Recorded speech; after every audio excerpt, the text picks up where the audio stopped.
Fanazavana ny zava-miafina momba ny franc-maçon sy illuminati, ny nouvel ordre mondial na lamina vaovao maneran-tany, ny anaram-biby izay ankofan'ny olona rehetra sy ny marika 666. Zava-miafina ao anatin'ny fivavahana izay ahafantaranao ny tena marina, ny momba ny boky Enoka sy ireo anjelinidina teto tany ka nanambady ny zanakavavin'ny olona araka ny hita ao amin'ny Genesisy 4:4. Andarana arainao eto amin'ny TNTV isaky ny zoma maraina amin'ny 9h, ny sabotsy maraina amin'ny 9h ary ny alahady maraina amin'ny 9h30. Tompona andraikitra fikambanana mpiara-mikatsika ny famarinana sy ny fiainana mananrakizay.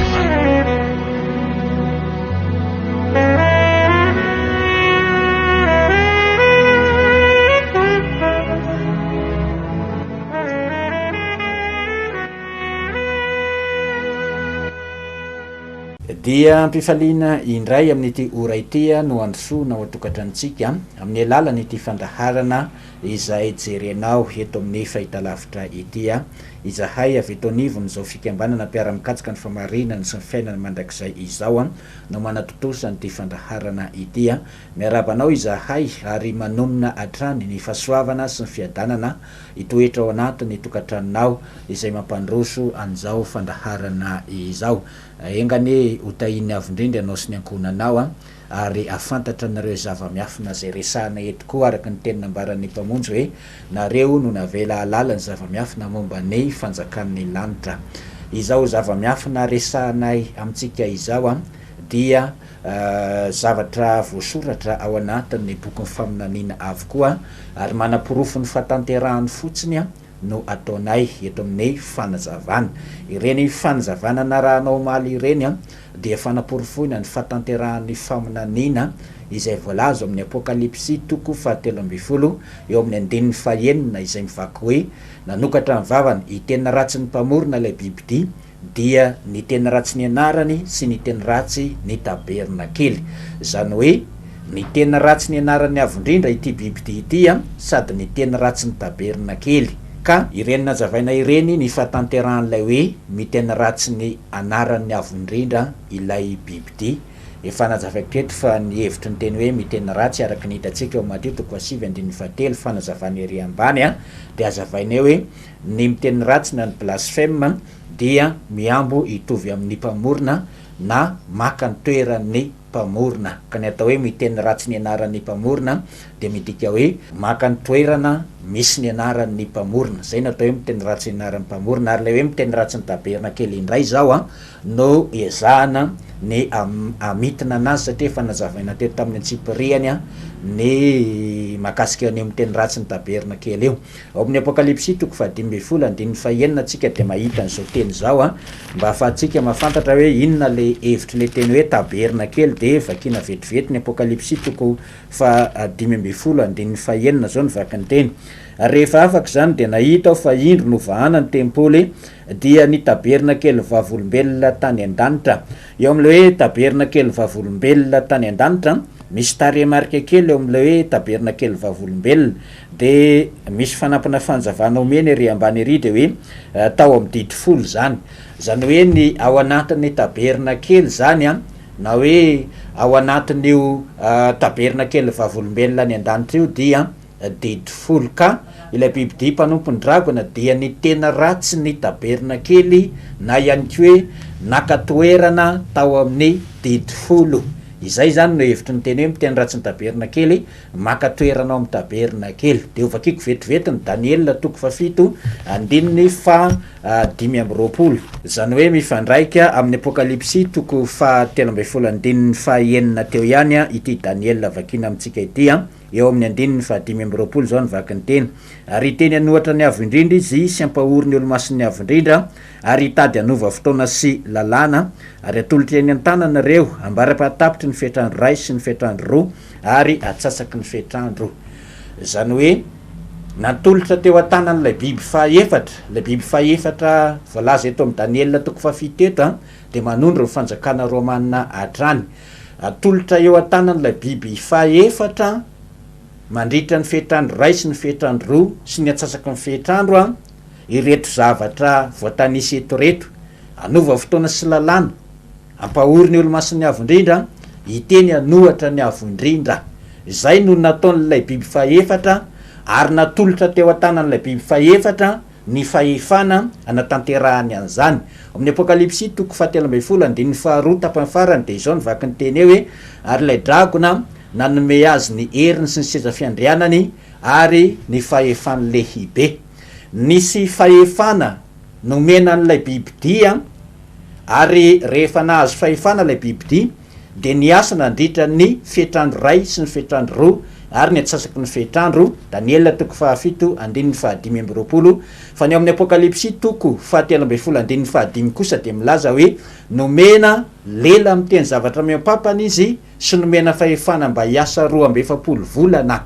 Ny fetrandro ray sy ny fetrandro roa sy ny atsasaky ny fetrandro dia manome 3 andro sy tapany na ihany koa 3 taona sy tapany ny heviny ara-paminaniny. Ary ny 3 taona sy tapany indray dia manome 12 volana.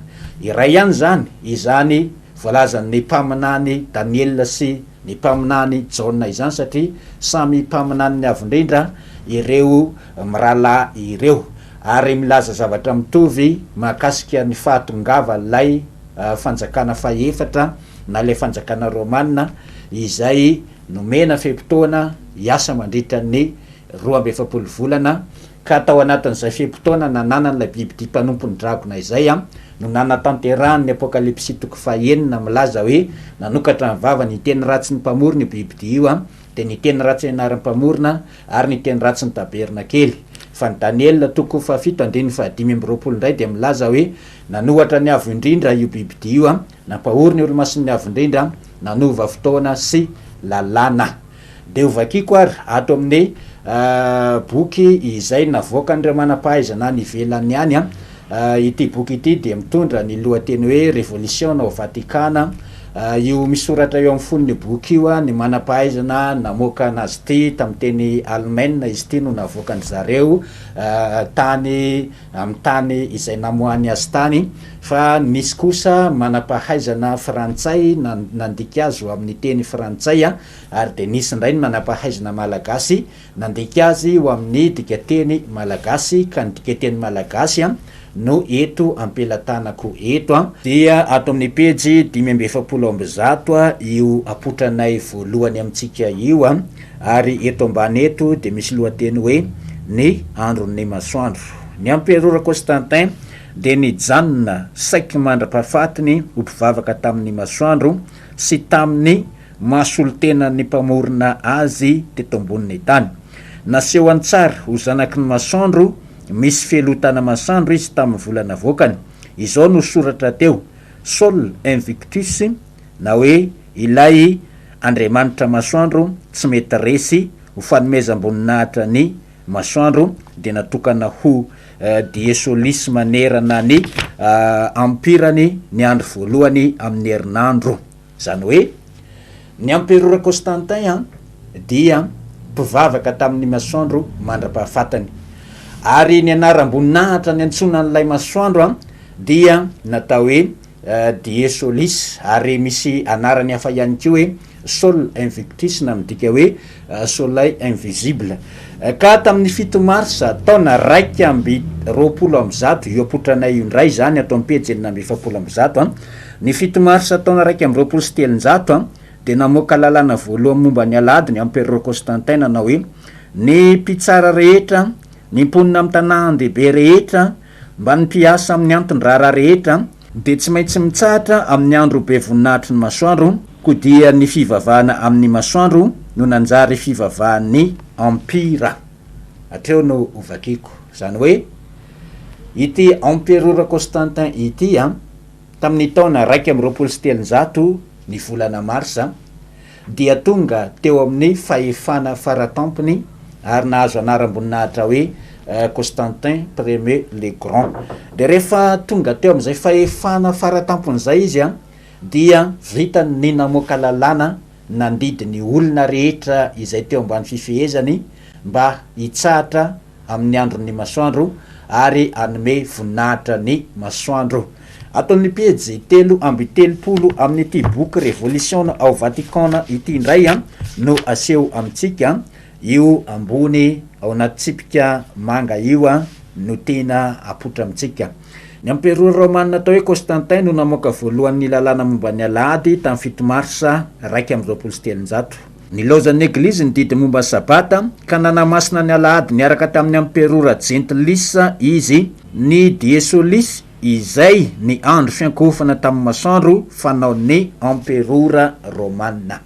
Mazava be zany porofo eto am-pelatanana izay mariako hatrano fa tsy noforonay tony boky tony fa ireo manam-pahaizana any ivelany any izay mahalala tsara ny tantara ny fanjakana romanina no namoaka ny tony boky itony ary nazahoany alalana tamin'ny fanjakana izay misy azy ny famoahana amin'ny tony boky itony ka nantety Madagasikara ihany koa rehefa namoaka ny tony dia nazahoana alalana mba ho avoaka satria zavatra lehibe tahaka zao no resahany ao anatin'ny itony boky itony.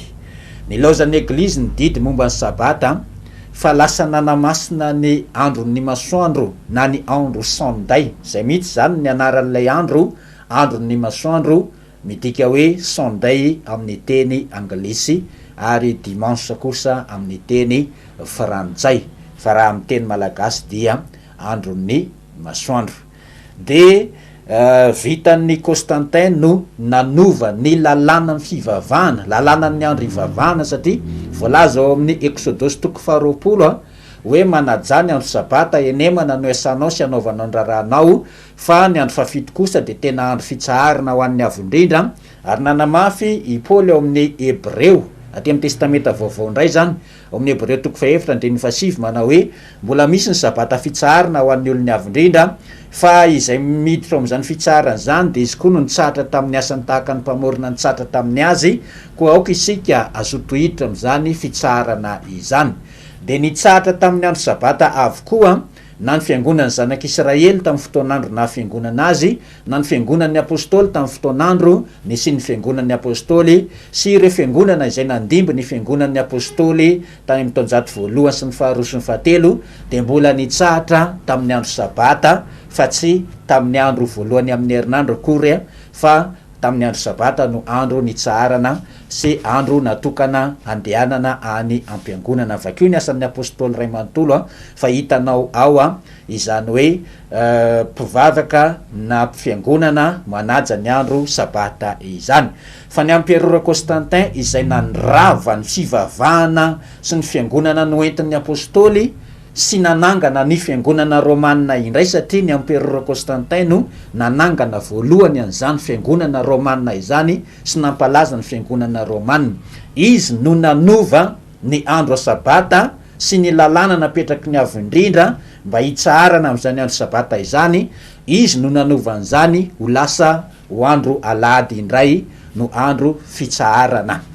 De ato amin'ny pejy 4:30 amin'ity boky Révolution ao Vatikana ity indray io ampovoany anaty tsipika manga io hatrany no tena apotra amintsika, hitatsika eo izao teny milaza ny zavatra nisy zao. Fantatry ny olon-drehetra fa ny alahady no andro voalohany amin'ny herinandro, fa ny asabotsy andro fafito no sabata naoriny avondrindra ho andro fitsaharana. Ny eglizy katolika masina no nanova ny asabotsy andro fitsaharana ho alahady, tsy nanery fotsiny ny olon-drehetra hitandrina ny alahady izy, fa mbola ny konsily tany Laodikia tamin'ny taona 470 taorian'ny mpamonjy koa no nanambara hoe aoka horoaina sy ahongana tsy ho isan'ny eglizy intsony ireo izay mifikitra amin'ny fitandremana ny sabata. Izany hoe ny olon-drehetra era zao tontolo zao de mahalala fa ny alahady no andro voalohany amin'ny herinandro, ary ny asabotsy no andro fafito andro fitsaharana voalaza ao amin'ny didy sy ny lalàna napetraky ny avondrindra hitsaharan'ny mpanarady azy. Saingy ny eglizy romanina no nanova ilay sabata fitsaharana ho lasa alahady, tsy vitany hoe nanova fotsiny fa nanery ny olon-drehetra ihany koa anaja ny andro alahady ka tamin'ny alalan'ny konsily zay natao tany Laodiki tamin'ny taona 470 no namoahana lalàna hoe hoaongana sy horoaina tsy ho isan'ny eglizy intsony ireo zay mifikitra amin'ny fitandremana ny sabata. Nanomboka tamin'ny namoahana an'io lalàna io satria natao petadrindrina io lalàna io nanomboka tamin'ny namoahana an'io dia nilaozan'ny eglizy ny fitandremana ny sabata satria izay mbola te hifikitra amin'izany fanajana ny sabata fitsaharana izany dia mety afara hatramin'ny famonoana ho faty mihitsy aza ny sazy ampiarin'ny romanina amin'izay mifikitra amin'ny sabata fa ny alahady andron'ny masoandro no tsy maintsy hitsaharana sy hivavahana mba hanomezana voninahitra an'ilay masoandro. Isika rehetra nefa dia mahafantatra fa ny fiangonana tany ampiandohana tamin'ny andro zanak'Israely sy ny fiangonana tamin'ny andro ny apôstôly dia nanaja ny andro sabata ho andro voatokana hitsaharana amin'ny asa mandrarà ary ho andro izay iankofana eo anatrehan'ilay namorona zao tontolo zao. Nanova fotoana sy lalàna ilay biby fahefatra ary izany biby fahefatra nanova fotoana sy lalàna izany ihany no biby ty mpanompony dragona izay ny tena ratsy ny tabernakely na nakatoerana tao amin'ny didifolo. Izany no fizotran'ny fatanteran'ny faminaniana, tsy misy tsotanteraka zay zavatra rehetra voalaza ao amin'ny bokin'ny faminaniana. Anjarantsika izay mijery an'ity fandaharana ity no mandinika tsara famonjena ny fanahy ho any amin'ny fiainana mandrakizay no ilazana amintsika ny zava-miafina izay atongavana any amin'ny fiainana mandrakizay. Tsy sanatria akory hoe ampialanao amin'ny fivavahana na ihany koa hoe anozongozona anao nday enjera tsy hivavaka intsony ny tanjonay fa ny taonantsika ho ao anatin'ny famarinana tanteraka araka nambaran'ny mpamonjy amin'ny jaona 7:7 manao hoe avy ny andro ary tonga kehitriny raha ny tena mpivavaka hivavaka amin'ny iray amin'ny famarinana fa ny iray koa mitady ny mpivavaka aminy ho tahaka zany. Zany hoe ny ahatongavatsika anaja ny fivavahana amin'ny raitsika ny an-danitra amin'ny famarinana, izay natanteraka amin'ny famarinana, izay no tanjonay avy eto anivony fikambanana mpiara-mikatsika ny famarinana sy ny fiainana mandrakizay. Izay de tena manamarina sy manintsy fa ny anarana zay hivavahantsika raha voadiso dia mitondra makany amin'ny fahaverezana izany anarana diso izany, ary ny andro izay hitsaharantsika sy andehanantsika makany am-piangonana ihany koa raha vo miova, raha vo tsy ilay napetraky ny avondrindra hatrany am-piandohana sy fanaraha-mpaminany sy ny apôstôly no hitsaharanao, dia lasa ity andro namoahan'ny Constantin lalàna sy natokany hanomezam-boninahitra ny masoandro ity no lasa hitsaharanao. Zahay manaiky fa isika malagasy de tena mitady an'ilay namorona zao tontolo zao ary tena mivavaka amin'ny fo manontolo ary mandany vola sy fotoana amin'ny fivavahana, resy lahatra amin'izany izahay ary ny fahatsapana ihany zany mihitsiny no mahatonga anay anazava an'izao zava-miafina izao mba ho tena ho tonga ao amin'ny famarinana ny zavatra rehetra izay ataontsika amin'ny fivavahana, satria voasoratra amin'ny Apokalipsy 4:7 manao hoe miankohofa eo amin'ny laonany izay nanao ny lanitra sy ny tany sy ny ranomasina ary ny loharano. Izay no amaranako ny fandaharana androany, ametrahako mandrapitafa ho amin'ny rampitso iray.